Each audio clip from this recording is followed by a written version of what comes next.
Halo semuanya, selamat datang kembali di channel ini. Admin harap kalian semua dalam keadaan baik-baik saja ya. Oke, kalau pertama kali kita memikirkan bagaimana tokoh utama yang digambarkan dalam setiap series Gundam, kita pastinya bakal memikirkan tokoh utama yang diperkenalkan sebagai remaja muda yang ikut berpartisipasi dalam pertempuran antar Mobile Suit dalam urusan politik orang dewasa. Entah mereka melakukannya secara kebetulan ataupun karena memang kemauan mereka sendiri. Setiap tokoh utama atau main karakter tersebut terkadang juga secara terpaksa ikut bertempur, bahkan sampai berani mempertaruhkan nyawanya sendiri demi memperjuangkan sebuah kepentingan orang dewasa. Meskipun mereka sendiri tidak tahu apa yang sebenarnya orang-orang dewasa di luar sana perjuangkan adalah suatu hal yang memang pantas buat diperjuangin atau enggak, atau hanya sekedar kepentingan tertentu dengan embel-embel demi keselamatan manusia. Ya, bisa dibilang begitulah tokoh utama dalam setiap series Gundam sering digambarkan. Mereka seolah-olah seperti sudah terbiasa dengan berbagai hal-hal yang semestinya tidak mereka terima di usia mereka yang masih dikatakan cukup muda. Ya, rata-rata kalau diperhatikan rentan usia mereka ialah belasan tahun, mulai dari 13 sampai 17-an mentok-mentok sambil ceritanya berjalan. Mungkin kalau kita bayangin sambil berkaca di Indonesia sendiri, umur segitu umumnya kita masih ditanggung orang tua, meskipun kembali lagi perlu ngeliat situasi dan kondisi dari masing-masing orang. Nah, di sini kita memang nggak bisa ngelepasin kehidupan tokoh-tokoh utama tersebut dengan situasi lingkungan yang mereka jalani. Kita bisa ngeliat aja kalau mereka hidup di sebuah zaman yang apa-apa serba maju, semuanya ya dikit-dikit teknologi. Namun di sini kita juga harus sadar kalau mereka juga hidup di zaman yang krisis pula. Karena itulah akibat krisis tersebut, konflik yang tidak berkesudahan terus terjadi, yang berujung pada akhirnya alat tempur berupa Mobile Suit sebagai solusi terakhir untuk memenangkan konflik secara paksa.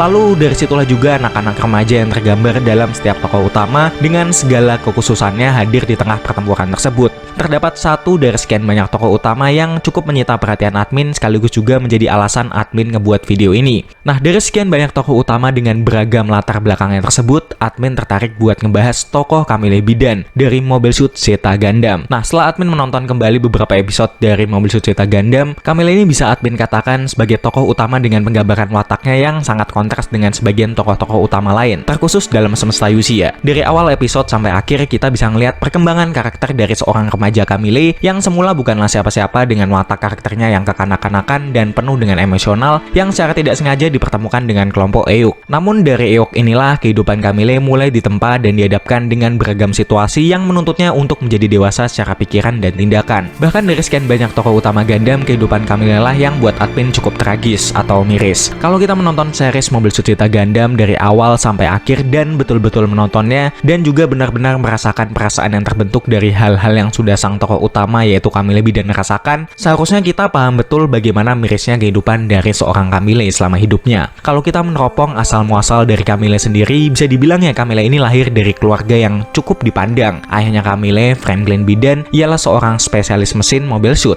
yang mengembangkan Gundam MK2, sedangkan ibunya yaitu Hilda Bidan merupakan seorang spesialis yang bekerja di Departemen Penelitian dan Pengembangan di Titans. Ya, bisa dibilang kedua orang tua Camille adalah orang tua pekerja yang berhubungan langsung dengan latar militer. Nah, sampai sini seharusnya kita sudah paham bagaimana seorang Camille yang pada saat itu berusia 17 tahun hidup di tengah keluarga yang workaholic. Apalagi kita tahu tuntutan di pekerjaan yang berlatar militer itu adalah pekerjaan yang super sibuk. Mengingat saat itu diceritakan kelompok khusus federasi yaitu Titan sedang giat-giatnya berkembang. Nah, hubungan ayah dan ibu Camille pun juga tidak begitu baik. Diketahui ayahnya yaitu Franklin Bidan memiliki sikap yang acuh dan tidak terlalu mempedulikan keluarganya. Bahkan dia memiliki seorang wanita gelap yang membuat hubungan Franklin dengan istrinya atau ibunya Camille ini menjadi semakin buruk, yang ngebuat Camille yang merupakan anak mereka satu-satunya seakan-akan ditelantarkan begitu aja. Hal ini yang ngebuat Camille tumbuh sebagai seorang remaja yang nakal bisa dikatakan dan gegabah, yang ngelakuin apa-apa tidak dipikirkan terlebih dahulu. Karakter Camille yang demikian sembrononya itu dapat kita lihat hampir di seluruh episode-episode awal series Mobile Suit Zeta Gundam. Bahkan ada satu hal yang menarik perhatian admin dan juga mungkin beberapa penonton yang menyaksikan series Mobile Suit Zeta Gundam jika mereka paham betul bagaimana sedalam apa karakter dari seorang Camille digambarkan. Nah, dalam episode ke-9 berjudul A Newborn terdapat salah satu scene di mana Camille yang sedang terluka akibat pukulan yang ia terima dari Wong Lee, seorang petinggi dari Anaheim Electronic yang menjadi pemodal bagi kelompok EOK. Nah, pukulan tersebut Camille terima akibat kurang tentang profesionalnya dan dewasanya Camille terhadap tanggung jawabnya sebagai pilot Mobile Suit dari Euk. Setelah kejadian tersebut, Camille yang pingsan dan menerima beberapa luka dengan beberapa perban di wajahnya, kemudian terbangun dari pingsannya. Nah, di sana terdapat Emma yang sedang bersiap-siap dengan situasi tempur yang terjadi pada saat itu. Ia menyuruh Camille untuk segera bersiap juga. Namun respon Camille di situ seakan-akan menolak dengan respon yang kekanak-kanakan gitu. Hal tersebut membuat Emma yang mendengarnya langsung menampar Camille. Emma menjelaskan segala sesuatu tentang sifat dari Camille serta ketidakdewasaannya dalam menghadapi situasi. Namun di situ jawaban Camille begitu arogan dan dia mengungkapkan suatu kalimat yang memunculkan sebuah pertanyaan di kalangan penonton, yaitu Camille menyebutkan bahwa dia adalah seorang anak yang mengidap autisme. Nah, autisme sendiri kalau kita cari di internet ialah merupakan sebutan untuk mereka yang mengalami gangguan pada sistem saraf yang berpengaruh terhadap perilaku sehari-harinya. Biasanya ditandai dengan perilaku tertentu seperti sulit berkomunikasi dan bersosial. Nah, kalau kita menghubungkan pernyataan Camille mengenai autismenya yang dialaminya dengan berbagai kehidupan yang dijalaninya di setiap episode, admin bisa katakan bahwa Camille merupakan tokoh utama yang memiliki kehidupan yang bisa dikatakan rumit. Oke, di sini perlu admin garis bawahi dulu kalau admin tidak bermaksud menjelaskan istilah autisme untuk menyinggung ataupun berkonotasi buruk terhadap satu orang. Ini pure opini admin yang muncul dari pikiran admin setelah mengamati sosok dari Camille dalam seriesnya. Makanya fokus pembahasan di sini ialah Camille dengan kebenaran akan pernyataannya di dialog dalam seriesnya. Nah, di sini kita perlu tahu dulu sebenarnya apa maksud dari kalimat yang diungkapkan Camille tersebut. Apakah benar demikian atau hanya sebagai ungkapan perumpamaan yang ingin digambarkan Camille atas ketidakberdayaannya sebagai seorang remaja? Nah, dari sudut pembuat atau penulis naskah selama produksi series Mobile Suit Zeta Gundam, Bapak Tomino selaku direktur sebenarnya telah mengonfirmasi hal ini, bahwa pernyataan Camille melalui dialognya mengenai autismenya ini adalah sebuah kesalahan pengertian dari istilah autisme pada masa itu, ditambah kurangnya riset tim produksi terhadap istilah autisme itu sendiri. Nah, pada mulanya Tomino beranggapan bahwa istilah mengenai autisme ini dianggapnya sebagai perilaku yang seringkali menghindar dari kehidupan sosial, atau bahasanya biasa kita sebut dengan antisosial ya, atau ansos. Namun kenyataannya autisme tidaklah spesifik seperti demikian. Mungkin salah satu cirinya ya seperti itu, namun bukan berarti orang yang memiliki kriteria tersebut dianggap mengidap autisme. Ya, di satu sisi bisa jadi mungkin Tomino salah mengartikan, namun bisa juga karena pada saat itu istilah autisme sendiri belum seumum seperti pemahaman kita sekarang. Ya, istilah autisme sendiri kalau setahu admin istilahnya juga beraneka ragam. Jadi orang awam kayak admin gini nggak bisa mengartikan istilah tersebut secara mentah-mentah atau berdasarkan pengamatan admin aja. Oke, jadi di sini udah jelas ya kalau dalam segi produksi selama penulisan dialognya terjadi kesalahan tafsir.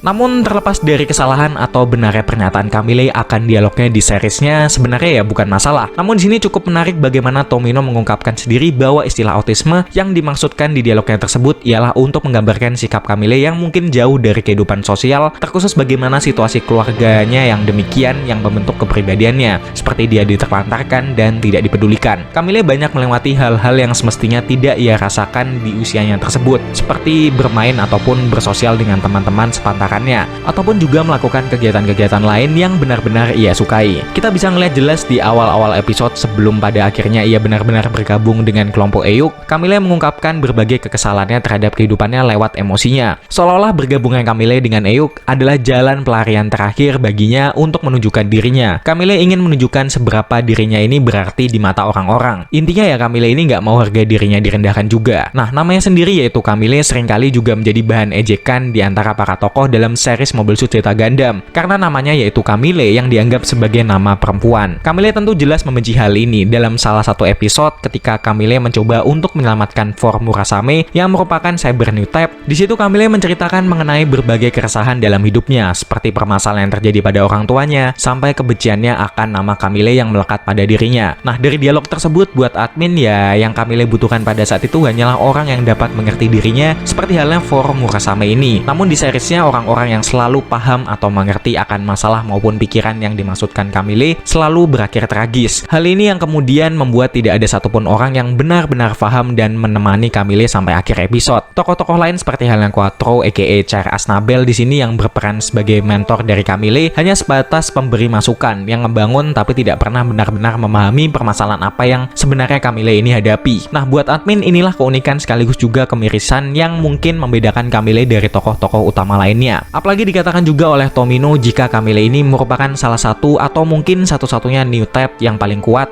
yang ditunjukin selama cerita berjalan. Banyak sekali hal-hal di luar dari batas pemikiran manusia yang dapat Camille rasakan, terkhusus emosional orang lain lain yang pernah terhubung dengannya. Gak ada tokoh-tokoh utama lainnya yang benar-benar bisa ngerasain emosional ataupun perasaan orang lain sesensitif kayak Camille ini. Hal ini bisa kita lihat di puncaknya di episode-episode akhir di mana Camille berhadapan dengan Paptimus Sirocco. Meskipun pada akhirnya akibat kemampuan Newtype-nya akan kepekaannya terhadap perasaan orang lain justru menjadi hal buruk buatnya. Di akhir series Mobile Suit Gundam Gundam, mental dari Camille sendiri menjadi terganggu. Bisa admin bilang ya, Camille ini merupakan tokoh utama yang menarik, unik, rumit, serta juga bisa dibilang miris. Kehidupannya ini bisa dikatakan juga serba complicated, lebih dari tokoh-tokoh utama lainnya. Ya karena jelaskan secara runtut berbagai masalah yang Camille hadapi sepanjang episodenya. Mulai dari masalah pribadinya melalui namanya yang gambarin kehidupan remaja yang nggak tahu mau kemana tapi mau nunjukin siapa sebenarnya itu Camille. Terus juga masalah yang terdapat pada kedua orang tuanya, sampai-sampai orang tuanya harus tewas di depan matanya sendiri, serta orang-orang penting lainnya yang berpengaruh juga di hidupnya harus berakhir tragis juga. Serta di usia labilnya tersebut, Camille harus dihadapkan juga pada situasi orang dewasa yang konfliknya bisa dikatakan gak main-main, yaitu nyawa taruhannya. Wajar aja jika Camille dikatakan sebagai Newtype terkuat, karena kita tahu sendiri di tengah berbagai beban hidup yang Camille alami, Camille juga harus berhadapan dengan keistimewaan dirinya bahwa dia adalah seorang Newtype.